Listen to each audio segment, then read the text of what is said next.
Hi, haven't seen you for a minute, have I? I am running around the reservoir this morning with Bill in the rain. Thank goodness we have rain. I needed the weather as well on my face because it's been a really hard 5-6 weeks, in fact a really hard year. Today I thought I would just catch up with you, update you on things that have happened, update you on what's going on with me, and update you on the things that are going to be happening next. Just to check in. And I'm going to get home, get dry, and sit down with a cup of tea to talk to you about my dad dying and all the effects that's had. Well, not all of them, who knows all of them. Just that's been tough, beyond tough, but how strong our family realise we are, and the fact that none of us want to waste a precious minute of this glorious life we've been given. Yeah, I'll see you in a minute. Let me show you Bill first and how much he loves the rain. Do you love the rain, buddy? Let's go. Let's go. Yes, good boy.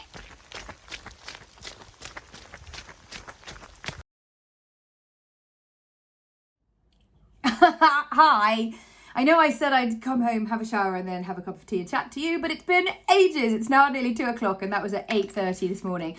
But here I am with my mug of, what is it? I think it's like a dirty chai tea, or what's it called? Bengal spice. Anyway, here I am.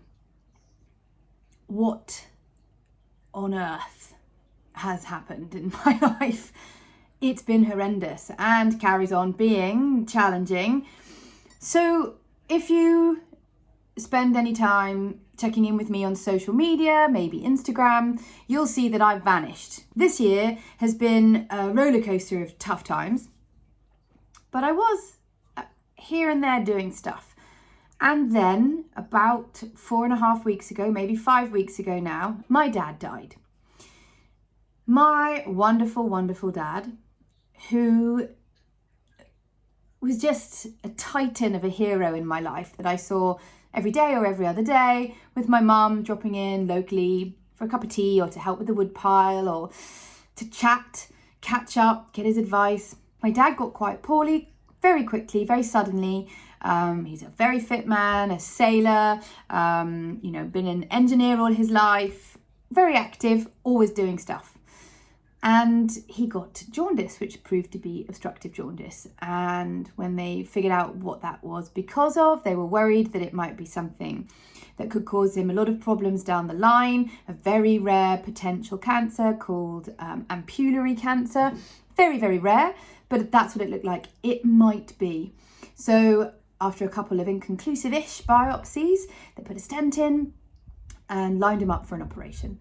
It's a big operation called the Whipple's procedure, and he got much better with the stent, was working out, riding my sister's Peloton bike, which her and her husband had taken to mum and dad's house for him to get his, VO2 max, I think it is, and heart rate up, ready for his surgery.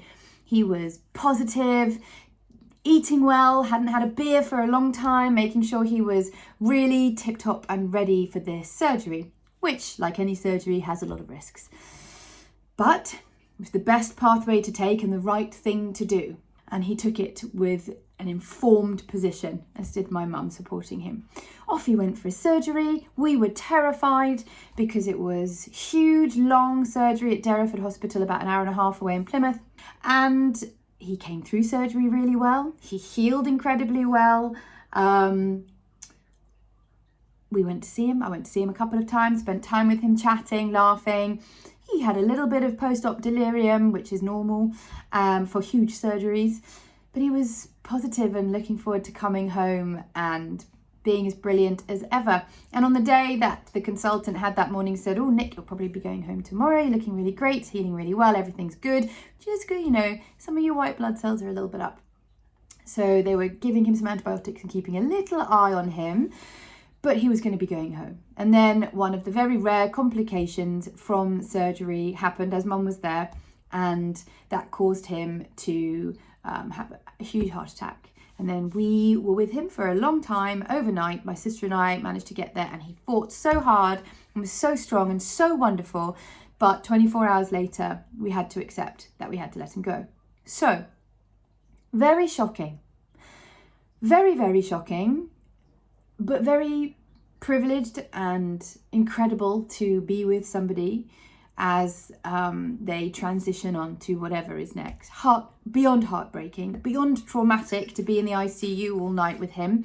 But the team were incredible. I can't say enough incredible stuff about Derriford and the team in the ICU. But it felt very cruel because all of the things we'd feared the most, he'd gotten through. And he was pleased to have gotten through them, obviously.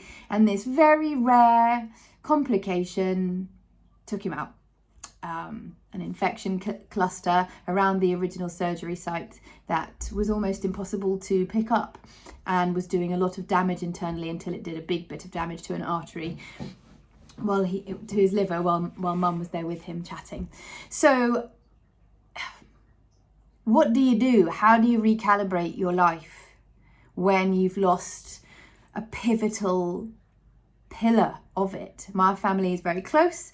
My sister, my mum and my dad and I, we are an incredible unit and love each other so much. We tussle and argue and have our ups and downs, but we have always been so close. And now, so shockingly, to have him disappear out of our lives is incomprehensible. We had a hugely fabulous celebration of his life last Friday and then on Saturday with family. And now it's time for me to slowly emerge back into the world. And one of the things that I've learned, among the many things I've learned in the last 4 weeks, is that 4 weeks, only 4 weeks, is that life is so short and can be taken away at a moment's notice. So making the most of every moment is really important. I think it's taught me to try to figure out what the most important things to me are, to spend my time and my energy and my focus, to channel all of the incredible qualities I have that are Dad's, and my mum's, who's an incredible woman. But loyalty, hard work, decency, humour, generosity, kindness, all of those incredible qualities, and all the other talents that are mine uniquely, that I can put with all of his talent and take forward and do good things in the world for people and for myself and for my family and for my friends. So I'm really beginning to think about what makes me happy and how to spend my time and energy. It's not a quick thing to figure out, but it feels important rather than being buffeted around a little bit by life. So 2022 has been full of poop. Started the year with an ADHD diagnosis, but having already then waited 2.5-3 months for some help from a titration nurse about medication. Then medication happened. That sent me a bit doolally. And it was very hard. The whole process was very hard, but I got through that. Incorporated in there into the mix was a relationship break and then a break up, which I found incredibly traumatic whilst dealing with the ADHD stuff. And that relationship had its ups and downs, but it had also brought 3 incredible children into my life who I absolutely adore. So the loss of them, as well as the relationship, even if the relationship wasn't particularly working, was hugely difficult to bear. And all of those ups and downs made me feel very adrift, questioning my identity with the ADHD, the grief. And then my footpath expedition, which I was deeply looking forward to as a month's hike around Cornwall. That was fun. And there were lots of bits of it that did work, including a beautiful piece of filming that's been made into a 35-minute programme as a pitch for television show. But met with tons of obstacles, as you might well know, with the footpaths and the barbed wire and the not being able to get where I needed to go and not being able to get to the places I was allowed to sleep and camp. Really stressful and frustrating, and in itself a great lesson. There's loads of learning to come from that, but still a frustration. And then another huge highlight, the Do lectures in July. I looked forward to that massively, and it truly was one of the most major highlights of the last 12 months for me. It was stupendous, and I will be sharing more of it. But as I arrived back from the Do lectures in July, then my dad was unwell, and that destabilized everything. I was living in the caravan of dreams, which was lovely in loads and loads of ways, but still I was moving around, living out of bags. There's a perpetual cycle of me not having one fixed base all the time. So already things were a little bit wobbly. I think it's okay to have wobbly times. I found elements of this year hugely distressing and questioned ever such a lot of stuff. I'm very positive, but even I, with all of my ebullient positivity, was feeling very crushed. And often people don't really admit that they are super struggling, especially when a whole part of my personality is to be very positive, although very honest, but underlying that is always trying to find the silver lining genuinely. Well, there were a few times where I couldn't find any lining. And then I cancelled going to do the Tour du Mont Blanc, which I had been planning for 3 years in a row, and 2 years COVID had cancelled it because I was feeling very wobbly about things and I didn't feel like going away. I had to cancel and move people over to a later version of my June retreat. Oh, another highlight, my March retreat, my first one ever, was stunning. People were incredible. The outcomes were amazing. People are still in touch and profoundly loved it. And 2 people came back to my most recent retreat. Four people from the originals, including 2 from Arizona. Anyway, of course, I'm muddling up my timeline. I had to cancel the June retreat and move people across to the ones I've just done in September, October, because I hadn't factored in the Queen's Jubilee long weekend. I think it was 3 bank holidays in 5 weeks. And COVID spread like wildfire on the Queen's Jubilee weekend. My retreat was the weekend after, and people got COVID, ran out of money. So I lost a fair chunk of money having to postpone that and cancel it and move it forward to October, September. And it was crushing to have to cancel something that I'd been so looking forward to running. It was the right thing to do in so many ways, but utterly humiliating and crushing on the back of the footpath hike not really working out, Tour du Mont Blanc having to be cancelled, the whole breakup, the medication, the ADHD. It was a whole kind of snowball effect of things making me feel like I wasn't really very good at achieving stuff anymore, and I didn't know why. That's where I stood in the summer, and I had one more big trip coming up through the summer, which I had been trying to do for 3 years, and that was volunteering for the trail crew on the Appalachian Trail, the MATC. I'd been accepted on it for 2 years in a row up in Maine, and both had been cancelled because of COVID. And then it was this year I applied for, and I was accepted again, and everything was set. I had my flights booked, I had everything sorted, my ongoing transport. Gosh, I was so excited to go and work on the trails. And then my dad, who's never asks me to curtail anything for him. He's a huge, quiet, grumbly giver of generosity, doesn't ever ask for much in return, ever. He asked me not to go to America, please, and to stay in case the surgery made him poorly or weak or the stent thing didn't work, and he was feeling really tired and sore at the time and a bit worried, which isn't like him, doesn't tend to worry. It is what it is usually, it'll be what it'll be. Just do our best. He said, please don't go, because your mum might need help if it takes me a while to recover. And I said, oh my goodness, yes.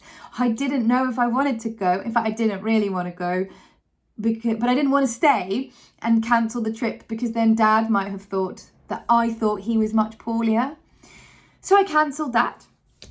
And then my dad got better, and then had the surgery in September. I'm so glad I cancelled that trip. I probably wouldn't have gone anyway, if I'm honest. I'd do it 1,000,000 times over to be around for that last 2 months with Dad. And then they had the surgery, and we were all worried about that, getting him ready for surgery, keeping an eye on him, spending time with him, and he was fine.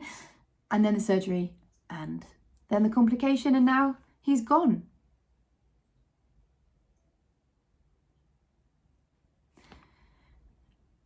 Which is inconceivable, yet true.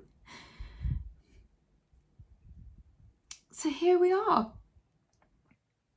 Here I am, wondering how to just keep on making him proud, because he was very proud of us, all of us. So I want to change the direction of this year. And I want to be positive and to push plans forward. And Dad's dying has taught me that I need not have as many shitty committee, self-doubting, imposter syndrome-y thoughts that I do. And I know that we all do. All of us, even the most confident looking people, have these worries. And I just want to let them all go. In fact, when Dad died, it's like he cleared out loads and loads of worries and fears and issues in me. He just cleared them out as a gift. And I feel him everywhere. I feel him all around. I feel him in the birds that swoop down, bats that come and swoop right next to me, and buzzards that sit on posts and stare at me and flap their wings and nod when I nod at them, in the trees, in the waves, in the weather. I feel him and I hear his voice, and he's so present. I really, really feel that. And I'm just going to push on and do the things I want to do, and get on YouTube and make videos and run more retreats, which were phenomenal. When Dad died, 3 days later, I had 2 back-to-back retreats to run. My Unlost Adventure retreat and my Wild Words and Water retreat. And I did them. I conflabbed with Mum and Sister as we were in that family room, waiting all night in and out of the intensive care unit, which we spent most of our time in, holding his hand. And we said, I can't do it. I need to somehow, what am I going to do? And we all decided Dad would want you to do them. My dad would have said, what on earth are you thinking? You're going to cancel 40 people who were flying from Arizona, Seattle. One wonderful woman drove from the Netherlands. People came from all over the UK. You're going to cancel everyone so you can sit and cry about me for a few days. You have plenty of time to cry. Crack on. Don't let people down. We don't let people down, which Dad never let anyone down. He might have been a grumpy old toad sometimes, but he never let anybody down. And he was always funny, even when he was grumpy. So I did them. That was 2 3-night, 4-day retreats with 12 hours in between to change venues, residential retreats. They were beyond incredible. The women who came were incredible. The team that surrounded me, my friends, colleagues that are part of the Unlost Retreats team. Oh my goodness. I couldn't have dreamt of such incredible times with incredible people in incredible locations. The activities worked stunningly. The guest speakers. I've had letters and cards and emails telling me that those days from both retreats, profoundly life-changing.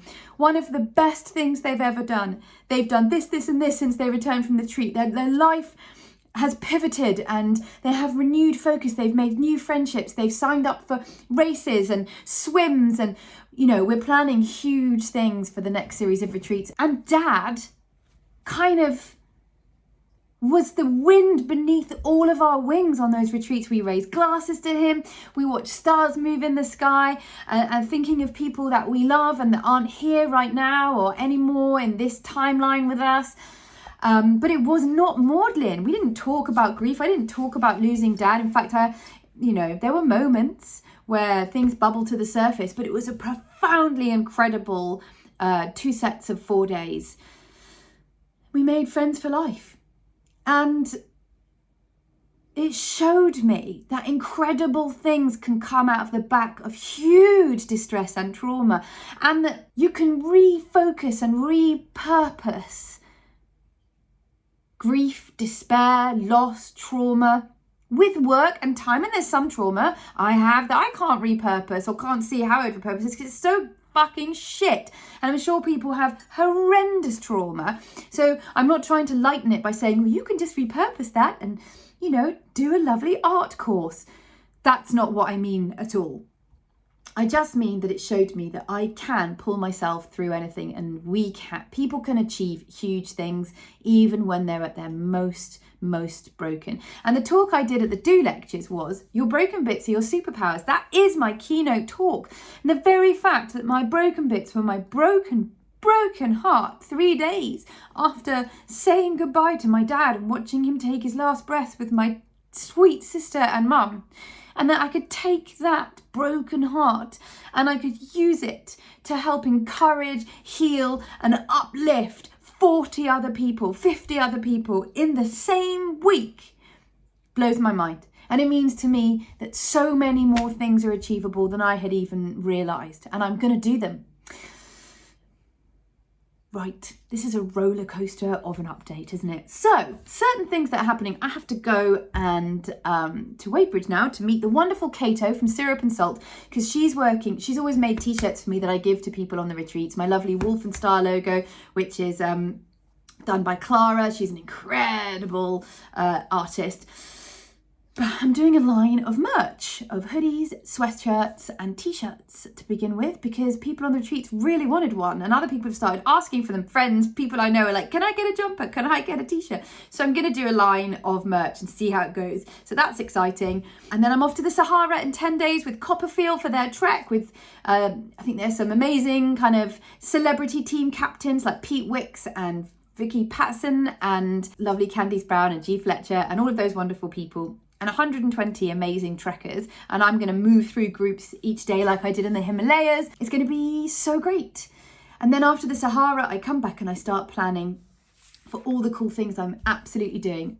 4 more retreats next year, 2 wild words and water retreat. In fact, 4 wild words and water retreats. Creativity, writing. It was so profoundly brilliant.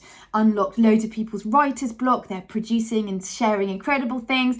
I'm putting together an online writing course for 8 weeks, which I'll let you know about soon.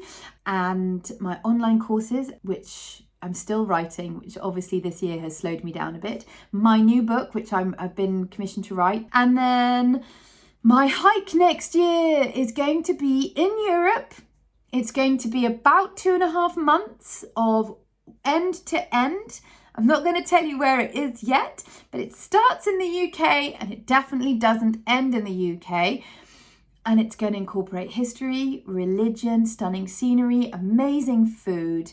And I would love people to come and hike with me if they'd like to. That's going to be around June, July, August, I would think. Gosh, there are loads of incredible things coming up. Have to remember that.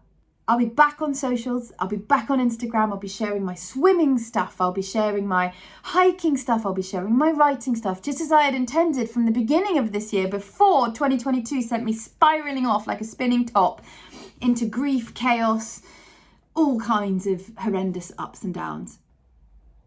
But I'm back. I might be wobbly sometimes. I might have stumbles.